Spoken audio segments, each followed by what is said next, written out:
Et bonjour à tous, c'est Oracle et bienvenue dans la Matrice. Je me délecte déjà du contenu de ce 4e épisode. Souvenez-vous les copains, nous avions laissé la semaine dernière notre groupe d'amis composé de Jason, Axel et de toi-même dans la magnifique ville de Lyon. Il est donc l'heure pour nous de se rebrancher dans la matrice et de poursuivre notre périple urbain et de voir quel sera le dénouement de ce week-end de folie pour nos 3 compères.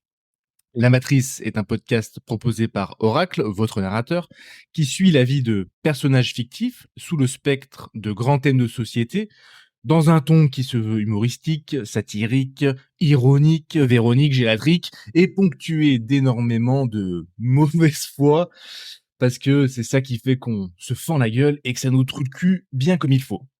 Allez, c'est parti, attachez vos ceintures, prenez la pilule rouge, fermez les yeux et ouvrez grand vos oreilles, on repart pour un tour.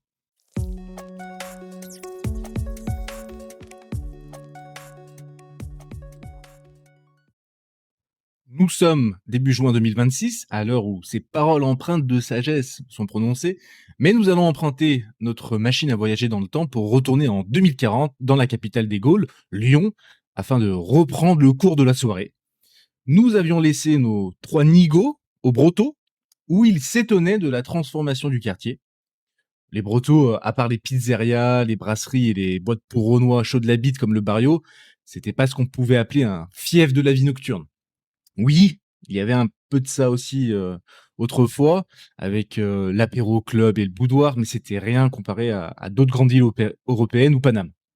Ça restait avant tout les immeubles bourgeois du 6e, le cours Vuitton avec ses commerces traditionnels d'alimentation pour la classe aisée, la proximité avec le parc de la Tête d'Or et surtout le sentiment d'apaisement général qui y régnait. C'était un peu la chiance, contrairement à Cordeliers, Hôtel de Ville, la Croix-Rousse, et le Vieux-Lyon qui sont traditionnellement des quartiers bien plus animés. Mais voilà, on est 15 ans plus tard et la transformation du quartier des Brotteaux est achevée.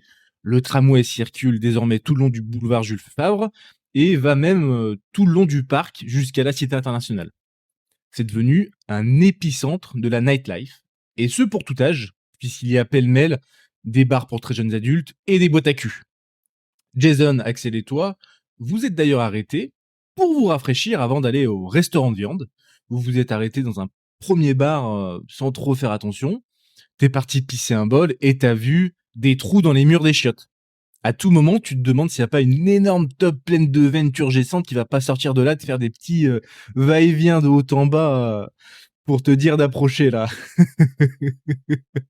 Allez, viens, approche-toi. Allez, viens, vas-y, mets ta bouche. Oh, de la barbe. Tu es un garçon. Ce n'est pas grave, ça ne me dérange pas. Attention, ça va partir. Je vais chuter. Oula, oula, oula, oula, oula là. Attends, bouge pas. Mamadou arrive, il a encore un plus gros chibre que moi. Bon, fort heureusement, vu qu'il n'est que 19h, tu passes à travers les mailles du filet de la tub, mais tu sens bien que le bar que Jason a choisi, c'était pas le bon, mon salaud. Alors oui, vous allez me dire, putain, ça fait quand même depuis 11h du mat que nos 3 loustiques boivent des canons, et je vous répondrai bien évidemment mon con, puisqu'ils sont là pour profiter de leur week-end. Ils sont pas saouls, parce qu'ils savent se contrôler, ils apprécient leur verre, quoique, avec tout ce qui leur est déjà arrivé depuis ce matin, tu te demandes si s'ils sont pas en train de se peinter pour faire passer la pilule. Bon an, mal an, ils se tirent de cet endroit lugubre et marchent, déambulent dans les rues du 6e, et effectivement, ils remarquent que c'est devenu n'importe quoi. C'est crade à mourir, il y a des déchets de partout, des mégots de roulés, des sachets de capote, des emballages de fast-food. Il y a des vitrines de sex shop très explicites tous les 5 mètres et des néons rouges, roses et violets qui feraient crever un épileptique. La communauté homosexuelle est extrêmement présente. Tu le remarques à leur style vestimentaire. Tu le remarques à leur métrosexualité. Tu le remarques avec les piercings et autres boucles d'oreilles. Donc tu te fais la réflexion que c'est devenu un peu leur QG ici. Même si apparemment largement de quoi faire pour contenter toutes les déviances des hétéros aussi. C'est un peu la débandade. Enfin, au contraire, tu sens que ça, que ça bande bien fort ici. Mais ça reste pour le moment courtois et respectueux. tu t'es pas fait alpaguer, personne t'a manqué de respect et ça, c'est un point qu'on ne pourra jamais enlever aux gays. C'est que foncièrement, c'est pas des méchants, c'est des gens qui aiment tout le monde. Bon, peut-être un peu trop. Donc, tu te sens pas en insécurité, juste en malaisance profonde, mais pas aussi profond que leur gorge. Vous arrivez donc, finalement, au fameux restaurant de viande. Comme le bouchon de Didier et Yvonne, c'est aussi le tout dernier à Lyon. On en compte désormais très peu en France. Non pas parce que les Français n'aiment plus la viande, on en mange encore en 2040, mais on mange surtout de la viande de très mauvaise qualité. T'imagines bien que pour faire des tacos, des testi croustilles et des cheeseburgers, on est encore capable de produire de la bidoche. Mais c'est majoritairement de la grosse merde, comme depuis toujours d'ailleurs. Ça a pas trop bougé à ce niveau-là, on est sur du synthétique, là, sur de l'assemblage. Et en fait, ce qui s'est passé, c'est que la vraie viande est devenue plus difficile d'accès. Les gouvernements de gauche ont voté plusieurs lois pour taxer ce qui avait une empreinte carbone élevée, pour faire de la dissuasion à l'achat. Mais on va y revenir dans quelques instants. Pour l'heure, tu pénètres dans le resto et tu vis un petit rêve éveillé. Il y a une énorme statue de vache à l'intérieur qui t'accueille, tu as les différentes régions du monde bovin représentées sur de magnifiques cartes, avec bien évidemment en premier lieu la France avec la Limousine, la Salers, la Charolaise, la Cimental et tutti quanti. T'as une déco tout en bois avec de beaux lustres, t'as un schéma d'un bœuf qui te représente toutes les parties mangeables en détail, et surtout tu as des vitrines. Les vitrines qui te donnent l'eau à la bouche. Tu vois déjà que t'es atteint du syndrome de Pavlov parce que rien que la vision de toutes ces viandes maturées, ça te fait saliver, là, ça te fait baver comme un gros porc. T'es pris en charge par le serveur en chemise noire, là, tablier, la classe, et il te fait même visiter le restaurant. Tu passes devant les cuisines où des chefs avec des couteaux immenses sont en train de faire des belles découpes de viande. Tu l'as compris, franchement, c'est la classe. Et oui, les copains dans ce podcast, on atomise, mais aussi on rend hommage. Et là, rendons hommage au travail formidable qui est opéré dans ce restaurant, même en 2040. Il existe encore en 2040 des amoureux de la gastronomie. Donc, tu t'installes avec Jason et Axel, et en entrée, c'est un assortiment de viande crue. T'as du mini tartare, t'as du carpaccio, t'as du pâté croûte. Bref, t'es aux anges et tu accompagnes ça d'un bon verre de whisky français venu tout droit d'une distillerie de Haute-Savoie. Là, vous prenez votre temps, vous dégustez, vous faites honneur au plat. En plus, ta serveuse est sympa, elle a les cheveux attachés, un peu de maquillage, elle sent bon, elle est souriante, polie et commerçante, et elle est contente d'être là. Et tu tiens à le souligner parce que ça devient de plus en plus difficile, de plus en plus rare d'être bien reçu. Mais si tu as écouté le premier épisode du podcast, tu devrais savoir ce qui t'attend à la fin du repas en contrepartie. Spoiler, tu vas douiller ta mère. Le repas continue et la fameuse côte de bœuf à partager arrive. Vous avez choisi une pièce maturée d'1,6 kg venue des Alpes. Elle est déjà prédécoupée et tu vois qu'elle croustille à l'extérieur mais qu'elle est restée bien bleue à l'intérieur. Cuisson maîtrisée. Elle est accompagnée d'un gratin de pommes de terre à la truffe. Et là, c'est la régalade. Il y a une bouteille de Châteauneuf-du-Pape qui arrose tout ça en plus.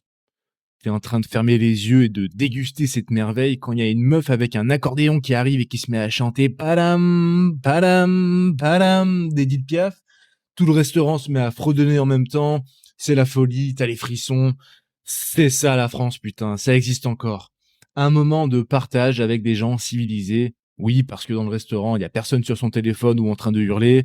Les gamins se tiennent tranquilles. Il n'y a pas de sans gluten, de VG, de halal. Il y a juste des gigots d'agneau, des magrets de canard, des côtes de cochon, des onglets, du beurre, de la crème, du pif, des champs, des accolades et des gens stylés. T'as envie de parler avec tout le monde. Et d'ailleurs, c'est ce que tu fais. T'es en train de fumer un cigare et boire ton Dijon en terrasse avec un groupe de 3 nénettes, et c'est très respectueux de votre côté parce que vous êtes déjà tous les 3 mariés et pas d'énormes salopes à vouloir tromper leur femme.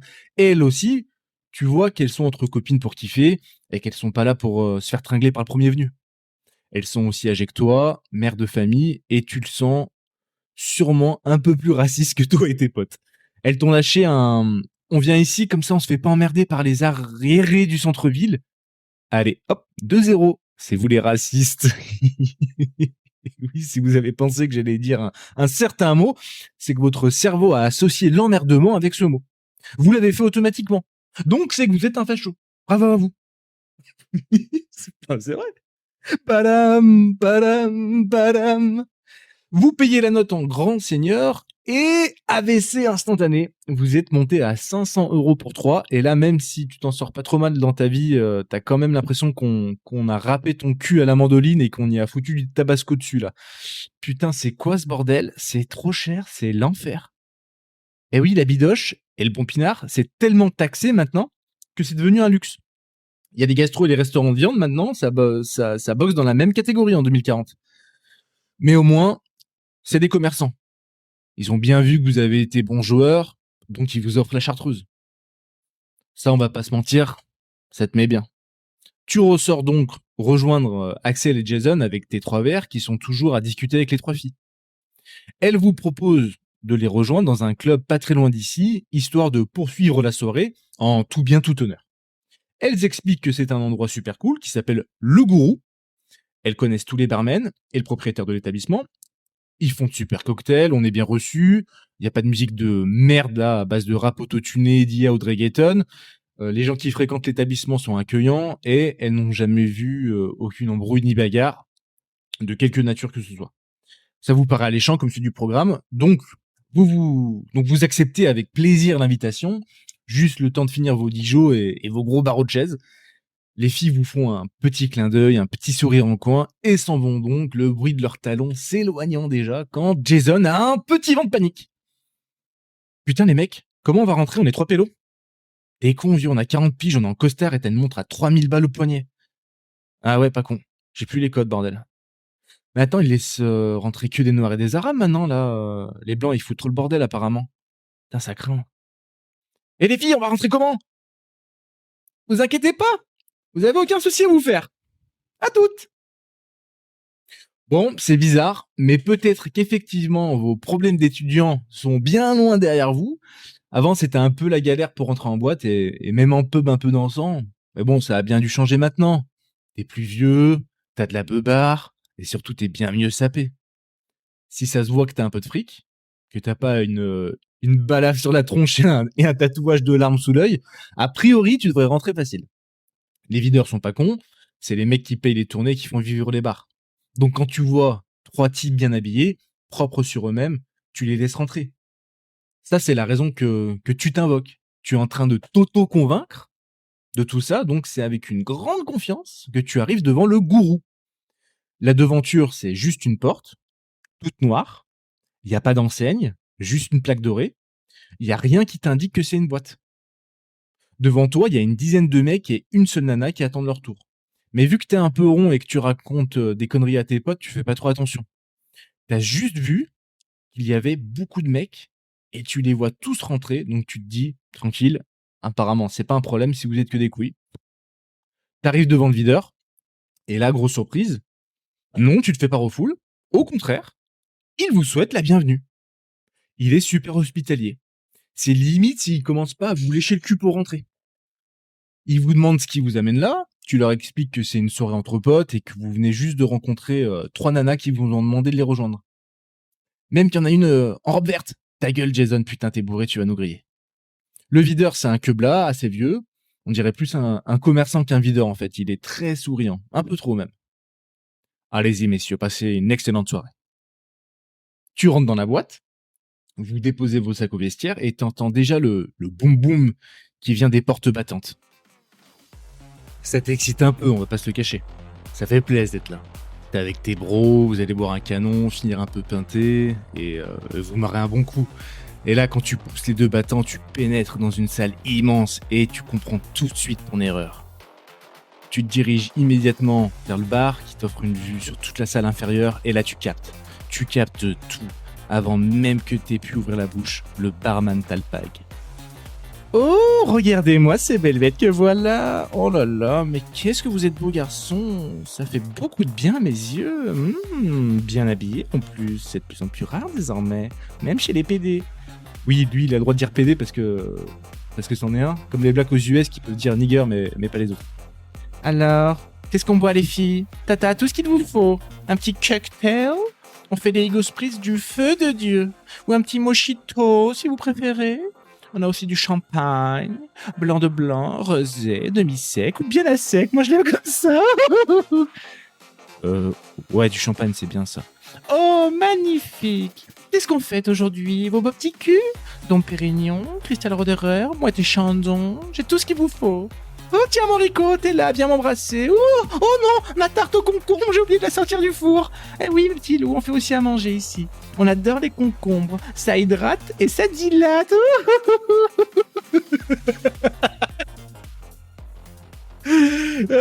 Ah, putain. Vous l'avez pigé, c'est bien une boîte gay dans laquelle vous avez atterri, et des tentes, Dieu sait qu'il y en a. Votre bouteille de ruinard arrive, vous vous installez à une table, et bien sûr, les filles n'attendaient que ça pour vous rejoindre. C'est ultra bruyant, et donc vous comprenez rien à ce qu'elles vous racontent. Elles commencent déjà à être torchées, et toi, tu te demandes ce que t'es en train de foutre là. Là, tu penses très fort à ta femme et à tes gosses. Vous vous êtes déjà fait draguer 3 fois chacun, et c'est pas de la drague subtile. Toi, t'as eu un «Tu veux que je te suce, mon loulou?» et Axel, il a pris un «J'ai trop envie que tu m'encules, beau gosse». Bref, c'est l'enfer pour vous 3. Vous dégommez votre bouteille et bah, vous cassez les coups presto parce que là, vous êtes trop mal à l'aise. Tu rien du tout contre les homos, mais tu pas à ta place. Ils sont en train de se galocher devant toi. Quand tu allé pisser, tu as entendu un se faire exploser. Ça se suce à tous les étages en toute impunité, c'est la folie. Il y a des petits jeux de société avec des chaînes et de la cire aussi. Oh! Un 3. Oh non, pas la cire. C'est chaud sur mes tétons. Aïe, aïe, aïe. T'as même vu un mec se faire mettre un glaçon dans le cul, bordel de merde. Et toutes ces perversions, elles sont criées dans un micro par un mec déguisé en gourou. Il a un débardeur en résille, et une crinière avec une tête de loup sur la tronche, le sceptre qui va avec. Bref, c'est lui qui dicte toutes les horreurs et les sévices que tu vois. Tu comprends pourquoi la boîte s'appelle comme ça, du coup. Ce qui est sûr, c'est que ça fait bien marrer les 3 gonzesses. T'as compris pourquoi elles t'ont dit que tu pas avoir de mal à rentrer.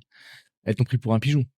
Tu raqué parce que, bien entendu, les homos vont pas payer des verres à des nanas. Y a pas d'intérêt.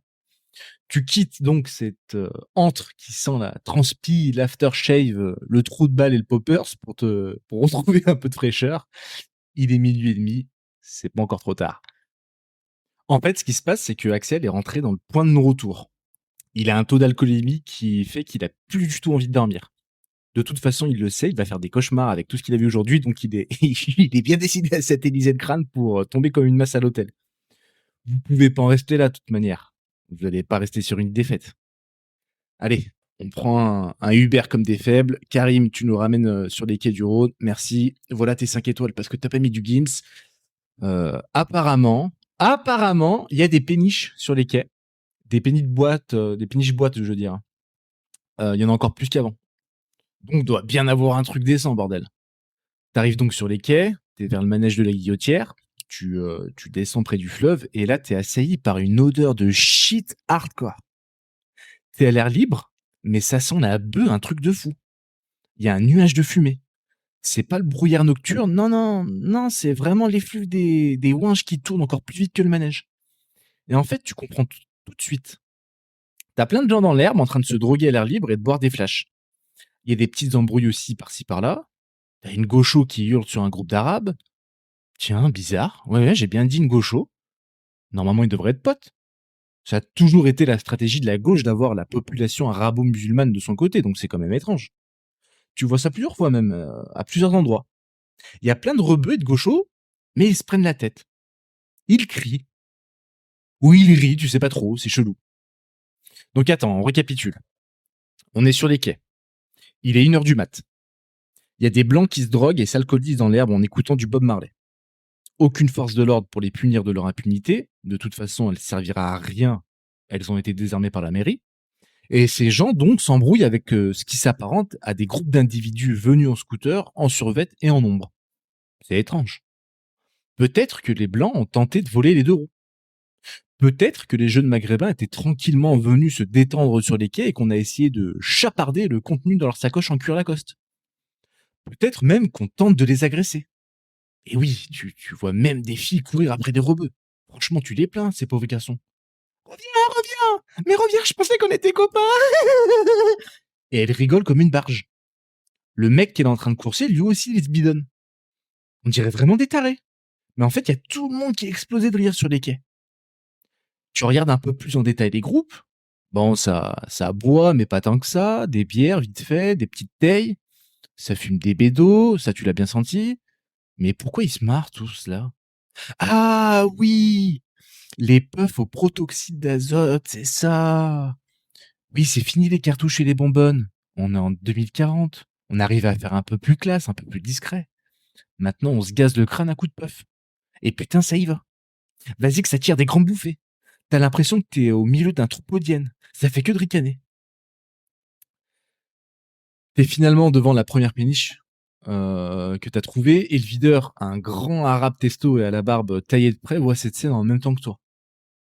C'est de pire en pire. Toujours les mêmes. Allez, rentrez messieurs, soyez les bienvenus et bonne soirée. Il enlève le coup de fil rouge, il vous laisse passer. Pareil, là, t'es rentré comme dans du beurre. Bon, t'espères que tu t'es pas trompé et que tu vas pas encore finir dans une boîte gay. T'as eu ta dose de top pour la journée, là, c'est bon. Ajoutons que tu as quelques souvenirs d'avant, t'es pas idiot, t'es pas allé au boat. Enfin non, attends, en 2026, c'était déjà plus le boat, mais le plouf. Maintenant, c'est le splash. Bref, t'y es pas allé parce que d'expérience, tu savais que c'était très jeune. T'es pas là pour draguer, on s'entend, mais t'as quand même pas envie de passer ta soirée avec des gamins qui ont la moitié de ton âge. Donc tes potes et toi, vous avez reporté votre choix un peu plus loin sur une autre péniche qui s'appelle le Delta, club réservé aux 30 ans et plus. T'avais vu ça sur le site internet, assez bien noté, pas connoté homo donc, ni trans, ni queer, ni drague, ni non-binaire, ni non-genré, et franchement, j'ai plus d'inspi tellement on est déjà loin dans le game en 2026. Je sais même pas quelle sera la prochaine itération, mais bon, passons. Donc au Delta, c'est encore normal, on va dire, et on y passe de la musique progressive, de la deep house music. Et effectivement, on t'a pas mytho. C'est bien ça que le DJ passe quand t'arrives, c'est agréable. On t'a pas mytho non plus sur la tranche d'âge. On est bien sur du 30-45. Et chose particulière de cette péniche boîte, c'est que bah, il y a beaucoup de gonzesses. C'est un truc de dingo en fait. Il y a vraiment des nanas. À vue d'œil, tu comptes allez 250 personnes et quoi, une cinquantaine de mecs. 20%. 20% de mecs dans la boîte. Vous êtes en infériorité numérique. Ce qui est quand même très étonnant pour Axel, Jason et toi. Vous, dans votre tête, c'était toujours du 20-80, mais dans l'autre sens. Dès que vous êtes rentré dans la boîte, tous les regards se sont tournés vers vous. Vous avez à peine posé votre cul sur les tabourets du bar qu'il y a déjà un groupe de meufs qui a commencé à vous tchatcher. Elles vous paient même votre première tournée. Attends, mais what the fuck? Pause, pause, pause, pause. Il se passe quoi là? T'es arrivé, t'as fermé les yeux, tu les as ouverts 10 minutes et Jason, il est déjà en train de danser avec une nana super bonne. Axel, il est en train de boire sa vodka Red Bull entouré de meufs et toi, t'as une nana de 40 piges super fraîche qui a la main sur ta cuisse et qui te fait des yeux de biche. C'est des putes, c'est pas possible. Il y a un scam quelque part. Il y a Anguille sous roche, bordel de Dieu. Bon, vu qu'il y a pas une musique de sourd, t'arrives quand même à parler et à entendre la gonzesse, et putain, non, non, ça a pas l'air d'être une pute. Elle est de Lyon, elle est dans le médical, elle a bien réussi sa vie, mais voilà, elle est venue faire la fête aussi. Toi, tu lui as raconté un peu ta life, t'es marié, t'as 2 gosses, et surtout, tu bois ta coupe de champagne de la main gauche pour bien qu'elle voit ton alliance à chaque fois. Mais ça la refroidit pas, cette conne. Tu te demandes ce qu'elle veut. Elle t'explique qu'elle est célibataire, donc qu'elle vit seule. Elle n'a jamais été mariée. Et elle n'a pas d'enfant. Ah! Bon, OK, tu commences à être, bien perché là, en plus vidanger, tu pars aux chiottes. Cette fois, il y a pas de glory hole ni de gay sur le passage, grand bien t'en face et tu croises Jason. Il est un peu en panique, tu vois qu'il est sur le chemin de la glissade. «Vas-y mon grand, réveille-toi, tu marié, fais pas de la merde». «Putain, mais elles sont toutes en chien, bordel! Elles sont toutes célibes! Il y en a 2 qui m'ont déjà demandé mon numéro». «Ouais, et dis-moi, elles t'ont dit qu'elles vivaient seules et sans enfant aussi, non?» Ouais». «Elles ont quel âge?» «Allez, 35-40?» «Ouais».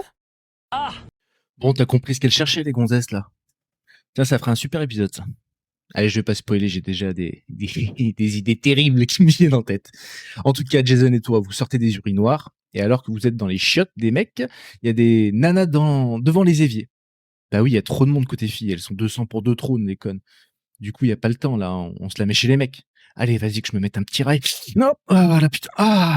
Je me sens vivante. Je peux aller pécho un malheureux producteur. Je suis bien là. Je suis confiante. Oula. Allez, tu viens danser? Bon, allez, mon Jason, on récupère ton collègue là avant qu'il fasse nain. Parce que, bon, là, on taille tous les drogués depuis le début de l'épisode, mais toi, ton vice, c'est l'alcool. Et tu sais que le poteau, quand il est méché, il a sa bite qui prend la place de son cerveau. Donc, il faut aller sortir du piège qui est en train de se refermer sur lui, des griffes, des succubes de la boîte. Vous partez donc de là tous les trois avec comme seule prouesse, c'est de même pas avoir sorti votre CB pour payer un verre. Bravo les gars, vous avez trouvé le nouveau plan pour boire à l'œil. Le rapport homme-femme ne s'est pas égalisé, mais inversé. Et pour une fois, c'est dans votre sens. Ah ouais, franchement, ça c'est le bon côté de la chose. C'est toi qui te fais rincer maintenant. On va venir plus souvent les gars, c'est terrible. C'est parfait. La première soirée touche bientôt à sa fin et les garçons décident de rentrer sagement à leur hôtel. Voilà, ils sont quand même torchés depuis midi, avec quelques pauses certes, mais là il est 3 heures du mat, ils sont fatigués et ils veulent quand même profiter de la journée du lendemain. Ils traversent le pont de l'université pour retourner sur la presqu'île et ils ne sont pas au bout de leur surprise puisque à cette heure-ci, tout est encore bouché. Ils marchent jusqu'à Hôtel de Ville et là dans les rues, il y a plein de bagnoles et de scouts. De la même manière que sur les Champs-Élysées, c'est devenu une appli de rencontre à ciel ouvert. T'as de jeunes adultes qui viennent se pécho. Donc en fait, le concept, si vous ne le connaissez pas, il est très simple. Des groupes de meufs et de mecs viennent en véhicule, se pinent le crâne à coups de toutes les drogues possibles et imaginables, roulent à 15 km/h et font des tours. Ils viennent des banlieues à côté et c'est leur petit jeu de la fin de semaine. Musique à fond, ça tease, ça bédave, ça pécho des vaches à Gallieni. On pourrait même faire un rap sur ça. Je te laisse imaginer le bruit et le bordel que ça génère. C'est crade sa mère de partout. Le Rhône est pollué de déchets en tout genre. Bien évidemment, mêlé à tout ça, tu as toutes les incivilités possibles. Bah oui, les mecs sont pleins de substances, ils sont en groupe, donc toi, si t'as le malheur d'être là, t'es cuit. T'es cuit. D'ailleurs, nos campagnards ne manquent pas de se faire embrouiller 3 fois sur le chemin. Mais ils arrivent à passer à travers les gouttes. Ils sont un peu costauds, ils font un peu âgés, donc ils lâchent des tranquille, tranquille, les gars. Et oui, ils baissent un peu les yeux. Ils ferment un peu leur gueule. Quand t'es face à un groupe de 6 à Lyon en 2040 la nuit, tu sais pas si leurs collègues sont pas dans une voiture à côté et s'ils vont pas te sortir un schlass. Donc, donc tu sais quoi, tu fais profil bas. Tu te couches. Grosse blinde, à vous de parler. Je suis une salope, je me couche. Il y a aucune meuf qui marche dans la rue. Aucun couple. Tout le monde rentre en Uber, c'est devenu trop dangereux. Allez, on fait une avance rapide, les amis. Axel, Jason et toi, vous vous êtes endormis comme des masses, réveillés à 10 heures, un caca douche avec supplément diarrhée d'alcoolique chacun, brossage de dents et direction le brunch de l'hôtel. Pour rappel, c'est un 4 étoiles. T'as payé 40 € par tête pour le petit-déj, donc tu t'attends à un truc de dingue. Bonjour messieurs. Aujourd'hui, le chef vous propose en spécialité des galettes de légumes du potager urbain, des œufs brouillés à la protéine de légumineuses cultivées en biosphère et du bacon synthétique à l'algue marine bretonne, avec pour accompagnement en boisson un matcha aux graines de chia et de ginseng, ainsi qu'un café latte au CBD pour vous réveiller en douceur. Et vous retrouverez bien évidemment nos incontournables, viennoiserie au beurre de karité, assortiment de fromage au lait de cajou et bubble tea au cumin et épices de l'Himalaya. Nom de Dieu de bordel de merde, c'est un brunch vegan. Putain, putain, putain, putain, putain, putain. C'est quoi ce petit déj d'enculé? Ils sont où mes œufs de poule? Il est où mon skir et mon muesli? Elles sont où mes tartines avec le beurre de micelle et le miel de montagne? Ils sont où mes croissants d'artisan avec le feuilletage où tu t'en mets partout? Et c'est quoi ce café au CBD de camé de merde? On peut manger normalement en 2040? C'est ça qui nous attend? Fais chier! Avec tes pancakes au petit épeautre éclaté. Tu m'étonnes que les gens sont frêles. Y a plus de vraies protéines, y a plus de testo, y a des carences alimentaires. On était des chasseurs-cueilleurs qui couraient de partout, maintenant on se fait livrer nos bubble tea, nos steaks de soja pour les manger devant Netflix, qui nous servent les mêmes merdes de wokis depuis 20 ans. 40 € le brunch, 40 € pour avoir bonne conscience et des lacunes physiologiques, putain. Poto, détends-toi s'il te plaît, y a tout le monde qui te regarde là. Et oui, ce petit coup de gueule n'était pas le tien, mais bien celui de Axel qui est monté au créneau et qui en peut plus de son séjour lyonnais. Il est au bout du rouleau, le pauvre garçon. Là, c'était la goutte d'eau. Lui, il faut pas toucher à son assiette, sinon il vrille. Bon, vu que c'est payé, vous brunchez quand même. C'est fade, c'est sans saveur. Et bien que ce soit effectivement plus healthy que les brunchs traditionnels, ça te fait pas rêver. Toi, le matin, d'habitude, soit tu te fais un petit jeûne intermittent, soit tu manges des œufs, des fruits et des flocons d'avoine. Mais tu avais quand même envie aujourd'hui, de manière exceptionnelle, de faire un écart dans ta routine alimentaire d'habitude stricte. Tu avais envie de bacon gras et huileux, tu avais envie de la praline lyonnaise, tu avais envie de sirop de caramel industriel dans ton cappuccino. Mais ça aussi, tu pas eu le droit. Bon allez, il est 11 heures. Faut rendre les clés. On se barre de là, on récupère les sacs, on fait le check-out, on paie. C'est salé parce qu'on t'a entubé sur ta consommation d'eau et le périple pour retourner à ta voiture démarre. Cette fois, tu prends le métro, tu as été vacciné du bussière avec les roumains et les arachides, les cacahuètes qui traînaient sur les sièges pas lavés. 3-0, reprise de volée, bande de xénophobes. Il est maintenant l'heure pour tes amis et toi de faire des activités autres que boire et manger. Oui, parce que c'est pas que ça la vie. Vous avez bien profité hier, mais maintenant vous aspirez à un peu plus de loisirs qui vous feront bouger et réfléchir. Bon, cette fois, vous en avez clairement plein le cul des transports en commun, donc vous retournez à la voiture. C'est dimanche, ça circule moins dans Lyon. Vous arrivez sur le grand parking extérieur et récupérez la Tesla qui a été rayée à coups de clés de croix gammées. Bon, c'était censé être sécurisé, surtout que vous payez 30 € pour l'avoir laissé 24 heures. Bon, tu ranges à nouveau ton somme et vous filez direction le parc de la Tête d'Or. Toi, dans ta tête, tu te dis qu'avec tout cet aspect écolo propre à Lyon, ça doit être sûrement l'endroit où c'est le plus agréable de flâner. Bah oui, ça a dû être entretenu, encore plus végétalisé, ça a dû être protégé. Ça doit être le fief lyonnais des amoureux de la nature. Donc non seulement ça doit être beau, mais ça doit aussi être propre et dénué de toute incivilité. Et effectivement, c'est pas pire. Je sais que jusqu'à maintenant, on a dressé un tableau assez noir de Lyon en 2040, mais le parc de la Tête d'Or a survécu à tout ce marasme. Vous vous baladez tous les 3 le long des allées et franchement, c'est kiffant. Les jardinières sont fleuries, on a planté de nouveaux arbres, il y a encore plein d'animaux qui font la joie des enfants. On a ouvert un restaurant et une buvette style au milieu du parc, il y a des attractions pour les mômes, qui peuvent, s'essayer à des activités ludiques comme le tir à l'arc et même de l'aviron sur le petit lac au milieu du parc. Bon, bref, c'est sympa, quoi. On a même construit une sorte de tour pour faire un clin d'œil au Moyen Âge, ce qui fait que Lyon fait désormais comme Andilly et accueille une fois par an des médiévales pendant 3 jours pour mettre à l'honneur, cette belle époque. Il y a plein de sportifs, des gens qui font du vélo, des coureurs qui préparent leur prochaine compète, des jeunes qui tapent des volets ou des badminton, des mecs et des nanas en roller, bref, c'est stylé. Il y a même des patrouilles de gardiens de la sûreté du parc qui corrigent les personnes qui auraient des comportements déplacés. Pas de drogue, même pas de cigarettes, amende si tu jettes des détritus par terre, pareil en cas de dégradation des parterres de fleurs et de plantes. Bon, tu trouves ça un peu excessif, mais au moins ça dissuade les gens de faire de la merde. Tu as des familles qui font des pique-niques, c'est champêtre, il y a personne qui hurle pour rien, tu sens le bon vivre et tout ça, bah, c'est un mensonge! Je vous ai mytho. C'est tout l'inverse. Ça, c'était le parc de la Théodore Stylé d'il y a un demi-siècle, hormis la tour médiévale. Il y a 50 ans, au parc, t'avais que des joggers qui se butaient. Maintenant, les gens font du vélo électrique, parce qu'il y a plus la notion de l'effort. T'as des chiteux aux cheveux longs et gras qui font de la slackline. Ça bédave en toute impunité. Il y a plus d'animaux car la Ligue de la Défense les ont fait supprimer. Les fleurs et les plantes sont crevées car il y a des restrictions d'eau. Il y a des clodos de partout qui dorment encore. Ils sont au milieu des jeunes qui se sont explosés le crâne tout le week-end. Il y a des familles de gitans qui ont envahi les plus grands espaces. Et les autres qui sont pas gitans, ils ont ramené leur maison, bordel. Ils sont 20 à chaque fois, il y a d'immenses tables à plein de chaises, ils crient comme des bâtards, et ils passent de la musique de merde qui fait chier tout le monde.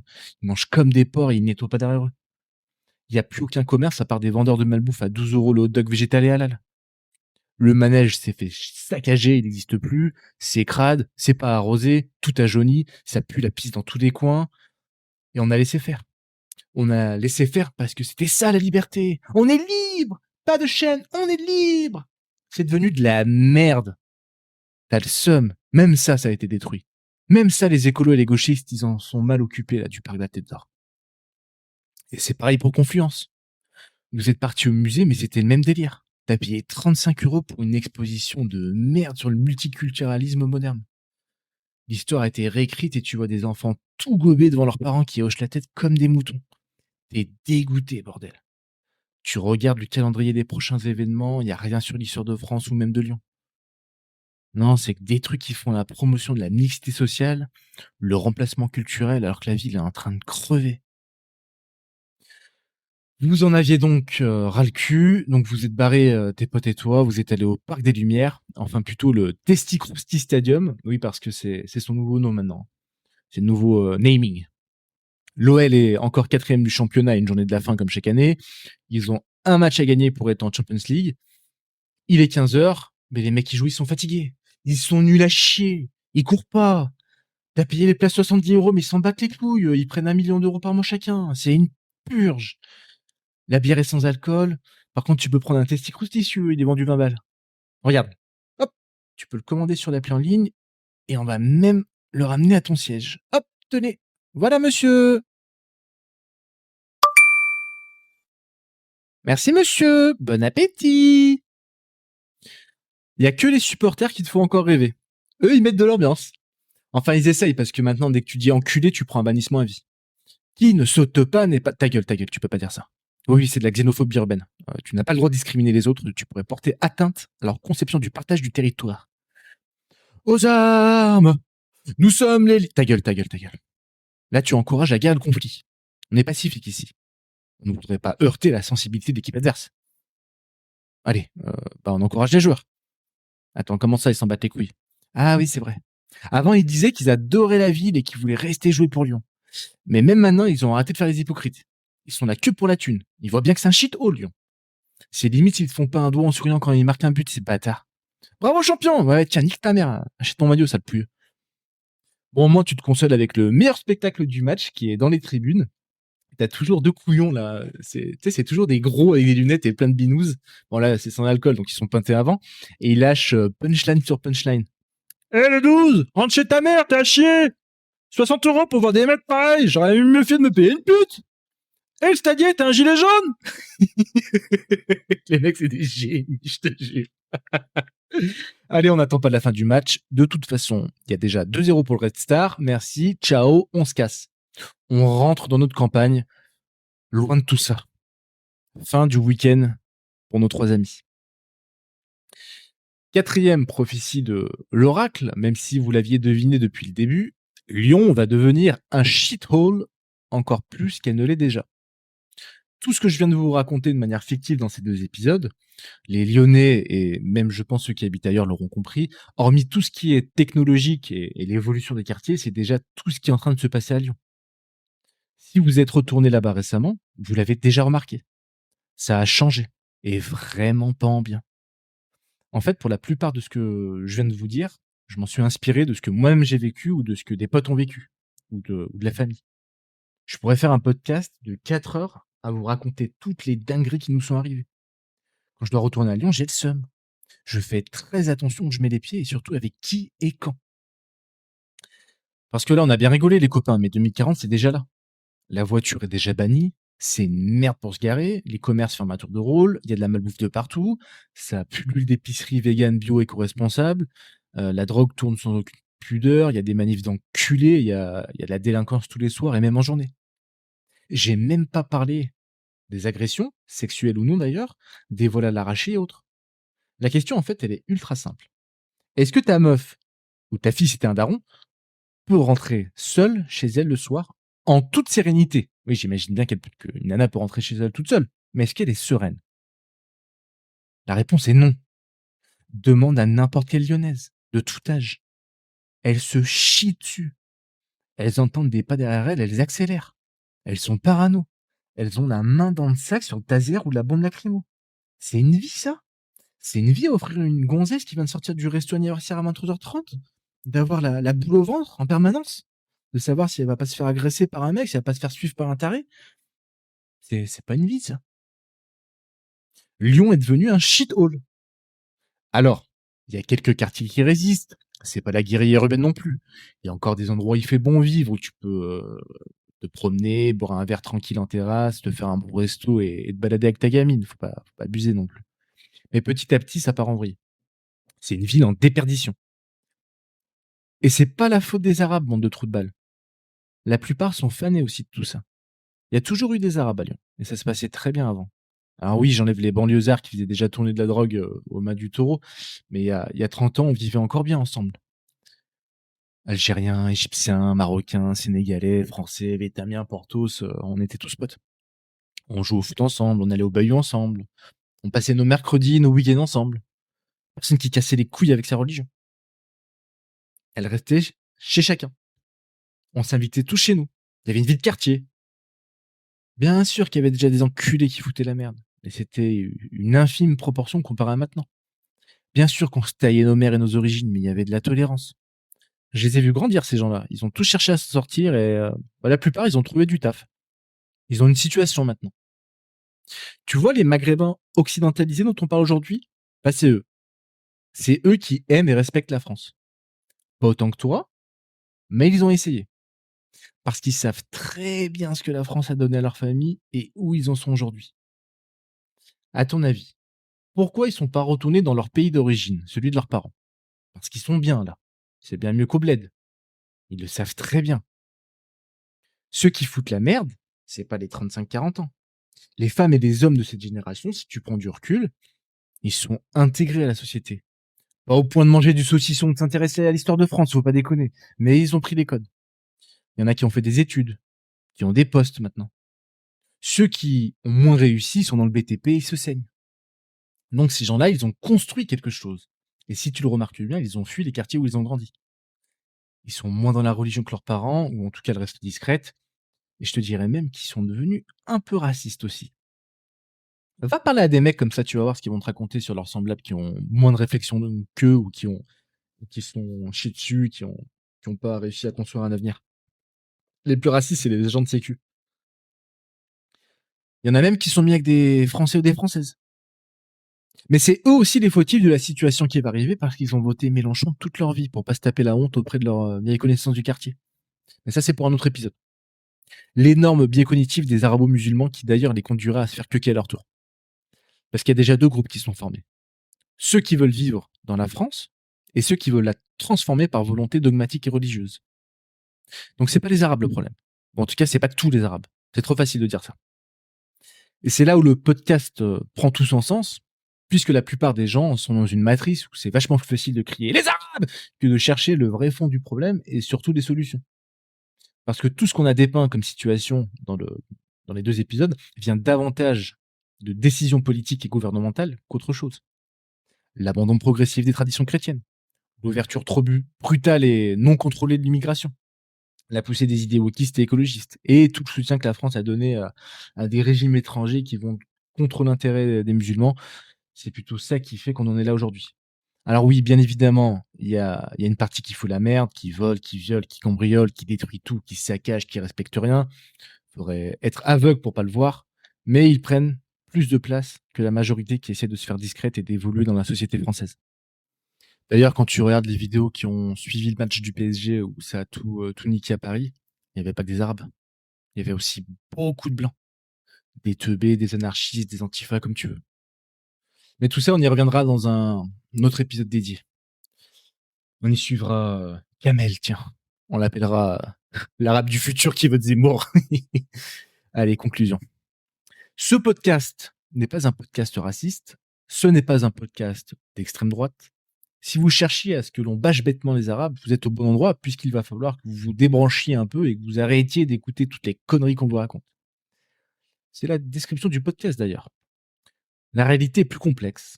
Extrême droite, extrême gauche, centre. Si vous pensez encore comme ça en 2026, vous n'avez rien compris. Que vous soyez français, arabe ou autre d'ailleurs. Mais on aura plein d'épisodes pour y revenir parce que c'est pas un sujet important, c'est le sujet le plus important pour l'avenir du pays. Bon allez, je vous laisse. Je vais me faire une andouillette en pensant à Jeanne d'Arc. C'était Oracle. Abonnez-vous, likez l'épisode, commentez-le. On se retrouve bientôt pour une nouvelle émission. Vous pouvez sortir de la matrice.